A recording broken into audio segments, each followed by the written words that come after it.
When I first stepped into that lecture hall, I didn't think much about who would be leading the course. I was just a graduate assistant, assigned to help with grading, organizing, and the occasional tutoring session. It was work, plain and simple. But then she walked in. She wasn't like the professors I'd known before. There was no nervous shuffling of notes, no rushed setup. She entered the room with the kind of composure that silenced the chatter before she even spoke. Her heels clicked softly against the floor, her presence commanding yet unforced, as if the room simply adjusted itself around her. She set her books down, adjusted her glasses, and with one steady glance across the hall, she had everyone's attention, mine most of all. In class, she was Mississippi professional. Sharp. Her voice carried a certain rhythm, firm when guiding discussions, soft but unwavering when she wanted students to think deeper. There was elegance in her restraint, in the way she allowed silence to linger just long enough before someone nervously filled it with an answer. I should have been focused on my role, but I found myself studying the way she held herself, the way her hand would rest lightly on the podium, her pen tapping in a subtle rhythm, the way she smiled. Not often, but when she did, it transformed her entirely, adding warmth to the cool precision of her presence. I thought she didn't notice me. After all, I was just another assistant, one of many she'd probably worked with over the years. But I was wrong. One evening, after most of the students had cleared out, I stayed behind to gather stray papers and stack them neatly for her. She was at her desk, scribbling notes in the margins of a book. Without looking up, she asked, "You don't have to stay so late, you know." I hesitated, then replied, "I don't mind. I'd rather finish it now than leave it for tomorrow." She glanced up then, and for the first time, her expression shifted from professor to something else, something softer. Her smile wasn't the professional kind she wore in front of a room full of students. It was smaller, almost personal. "You're thorough," she said. "That's rare these days." The compliment was simple, but it hit harder than I expected. My face warmed, and I quickly ducked my head, pretending to focus on the papers. When I finally handed her the neat stack, her fingers brushed against mine as she took them. Just a fleeting touch, accidental perhaps, but enough to leave a spark buzzing beneath my skin. She noticed. I could tell by the way her lips curved, just slightly, before she looked back down at her notes. That was the moment I realized this was not going to be like any other assignment I'd ever taken on, because she wasn't just Mississippi, not to me. The first time we truly spoke outside of class, the building was almost empty. Evening had settled in, the kind of stillness that makes every sound feel sharper. The hum of fluorescent lights, the faint echo of footsteps on the linoleum floors. I had been helping her carry boxes of old journals and reference books from the lecture hall back to her office. She insisted she could handle them herself, but the boxes were heavy, and it felt natural to take the weight from her hands. "Stubborn," she teased softly as we made our way down the quiet corridor. "You remind me of myself at your age." The remark startled me, not because of what she said, but because of the warmth in her voice when she said it. Up until then, I had only known her lecture hall tone, crisp, deliberate, measured. This was different. This was human. Her office was tucked at the end of the hall. She pushed the door open with her shoulder, and I followed her inside. It was nothing like the sterile classrooms I was used to. Her shelves were crowded with well-worn books, spines creased from years of use. A small lamp cast a pool of warm light across her desk, softening the edges of the room. There was a plant in the corner, a faded scarf draped over the back of her chair. Little touches that made it feel less like an office and more like a lived-in space. "Set them there," she said, pointing to a low table. As I placed the box down, I noticed the faint scent of her perfume lingering in the air, something understated but elegant, a fragrance that seemed to fit her perfectly.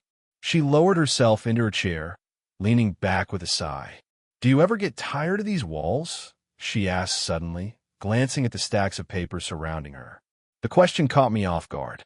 "I suppose so," I admitted, "but I don't think I've spent nearly as much time inside them as you have."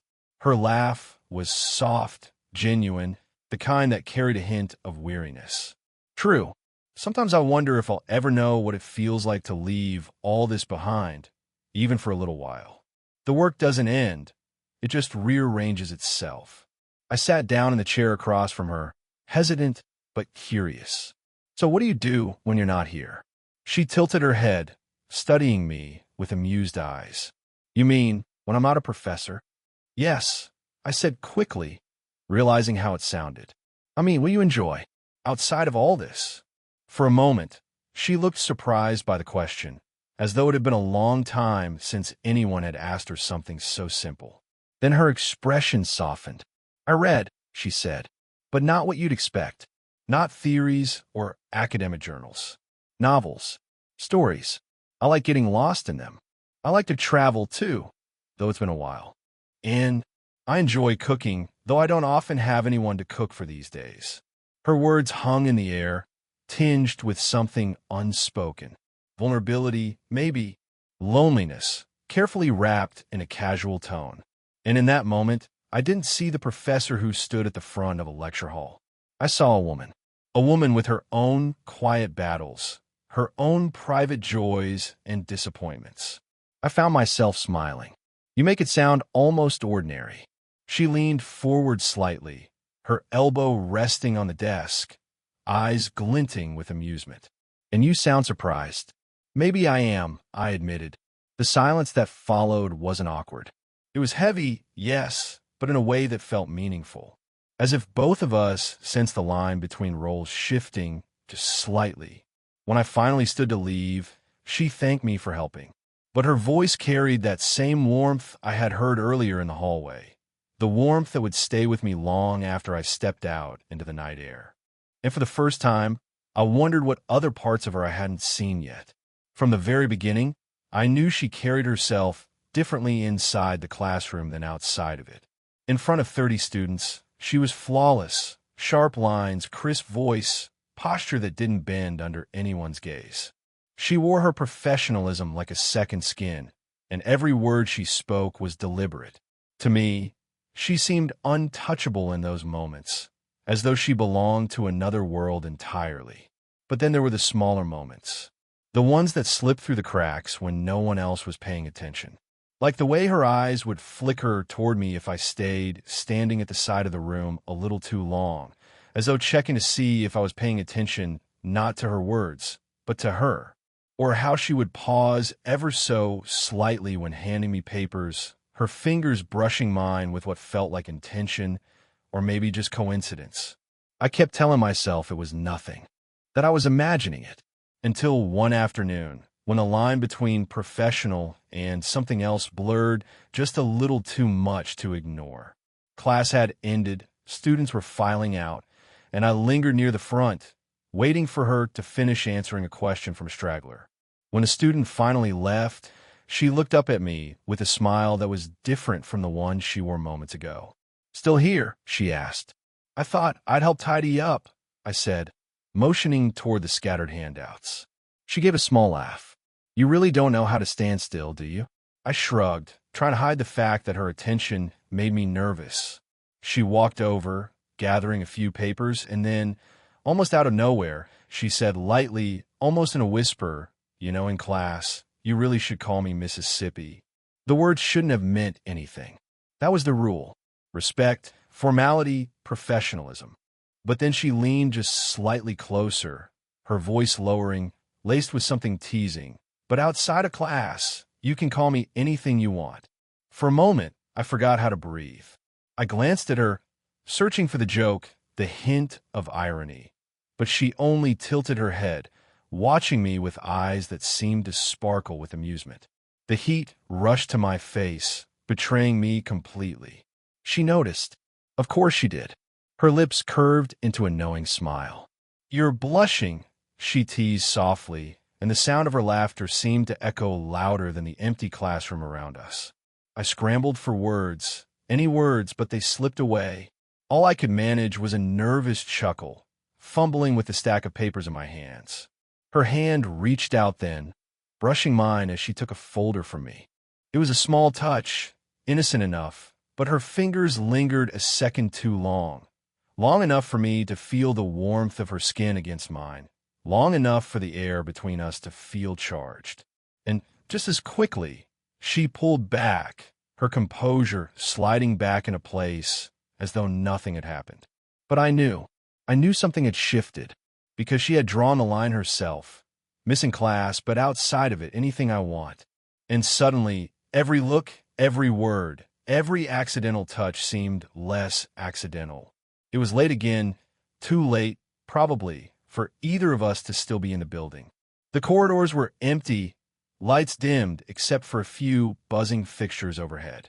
Her office glowed faintly at the end of the hall, the door cracked open, spilling a warm yellow light into the dark. I had stopped by to drop off some notes, but when I saw her still at her desk, I hesitated. She was hunched slightly, glasses resting low on her nose, a mug of coffee cooling beside her. For once, she didn't look polished or composed. She just looked tired. I knocked gently on the frame. She looked up, startled, and then smiled faintly when she saw me. "You're still here. I could ask you the same thing," I said, stepping inside. She gave a soft laugh and rubbed her temples. "Touché. I suppose I lose track of time." I noticed then how different she seemed without the classroom around her. Her voice lacked its usual sharpness. Her hair had slipped from its neat style, falling in loose strands around her face. She wasn't Professor in that moment. She was just her. I set the papers down and hesitated.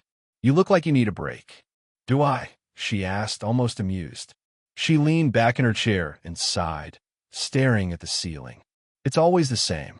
Deadlines, evaluations, expectations. Everyone assumes I've got it together all the time. And most of the time, I can pretend I do. But some nights, her voice trailed off. There was a pause, not awkward but heavy. I found myself sitting across from her without thinking. "What about you?" she asked suddenly, tilting her head. "You're always so steady. Don't you ever feel overwhelmed?" The question surprised me. I almost laughed. "Steady? That's not how I describe myself." She arched a brow. "No? Then how would you?" I hesitated, then admitted quietly, unsure most of the time. Like I'm supposed to have things figured out by now, but I don't. I'm still finding my footing, I guess. Her eyes softened, studying me in a way that felt too intimate, too knowing. She leaned forward, resting her elbow on the desk, chin on her hand. "You're steadier than you think," she said. "Maybe you don't see it, but I do." I felt my chest tighten at her words. Not because of what she said, but because of the way she said it. Gentle, certain, as if she saw something in me I had never allowed myself to believe. Her hand drifted across the desk, stopping just short of mine. Then, almost without hesitation, her fingers brushed against the back of my hand. Light, tentative, but deliberate. The touch was small, but it carried a weight that left me motionless. My heart pounded. She didn't pull away. Instead, she let her hand rest there, her thumb tracing the edge of my knuckles just once before retreating, as if reminding herself of the line she wasn't supposed to cross. The silence that followed was thick with unspoken things. And I knew this wasn't just admiration anymore. It wasn't just respect or curiosity. It was something deeper, something neither of us had planned for. By now, staying late in her office had become almost routine. What started as me helping organize papers or carrying boxes had turned into long evenings surrounded by books, empty coffee cups, and quiet conversation. The kind of time that didn't feel like work anymore. I began to notice how natural it felt to be near her, how easy it was to slip into her presence, as though the space between us was meant to be filled. One evening, the sky outside her office windows was already dark, the street lamps casting faint shadows across the campus. She had a stack of essays spread across her desk, red pen in hand, her glasses perched low. I sat beside her, working through a smaller pile she had passed to me. The silence wasn't empty. It carried a steady rhythm. The scratching of pens, the occasional rustle of paper, the soft clink of mugs against the desk. But underneath it, there was something else, something unspoken. At one point, She reached for a paper at the same time I did. Our hands collided, fingers brushing. I froze, and so did she. Her eyes lifted to mine, and for a heartbeat too long, neither of us moved. There was no teasing this time, no laugh to break the tension. Just her gaze, steady, searching, holding me in place. I could see the faint lines near her eyes, the curve of her lips as they parted slightly, as if she wanted to say something but thought better of it. My breath caught, and I realized just how close we were. I leaned in just a little, not even enough to close the space, but enough that I could feel the warmth of her. The faint perfume she wore, subtle and elegant, wrapped around me like a secret I wasn't supposed to know. Her hand didn't move away. Instead, her fingers shifted just slightly, as though they wanted to stay there, tangled with mine. Then, almost as quickly, she leaned back, reclaiming her hand. She smiled, soft and controlled, but her voice betrayed her.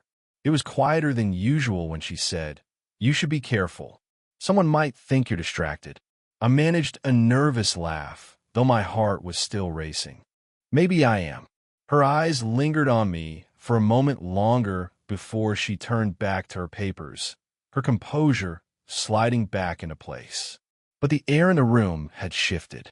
We both felt it. The rest of the evening passed in a blur. Words became harder to find, every movement sharper in my awareness. When she leaned across me to reach another stack of essays, her sleeve brushed against mine, her hair falling forward so close I could almost feel it graze my cheek. It would have been so easy in that moment to close the gap, to let the pull between us take over. But we didn't. Instead, we sat there in that quiet, charged space, pretending to work while both of us carried the weight of something unspoken, something we knew we couldn't ignore much longer. The night it happened, the campus was quieter than usual. Rain tapped softly against the windows, the kind of steady rhythm that made the whole building feel hushed. We had been working late again, surrounded by half-graded papers and the soft hum of her desk lamp. I told myself it was routine by now. I told myself I was used to these evenings, used to her nearness. But the truth was, every time I walked into her office, I carried the same nervous anticipation, wondering if tonight would feel different. And this night it did. She leaned back in her chair, setting her pen down with a sigh. "That's enough for today," she said, rubbing the bridge of her nose. "I think my eyes are ready to give out." I smiled, closing the folder in front of me. "You push yourself too hard." Her lips curved into a faint smile. "You sound like someone who knows me better than most." The words hung in the air, heavier than she intended, perhaps. She seemed to notice it too, because she stood up quickly, gathering her scarf from the chair. "Come on," she said softly. "I'll walk you out." The hallway was dark, only a few overhead lights flickering on as we passed. Our footsteps echoed, slow and unhurried.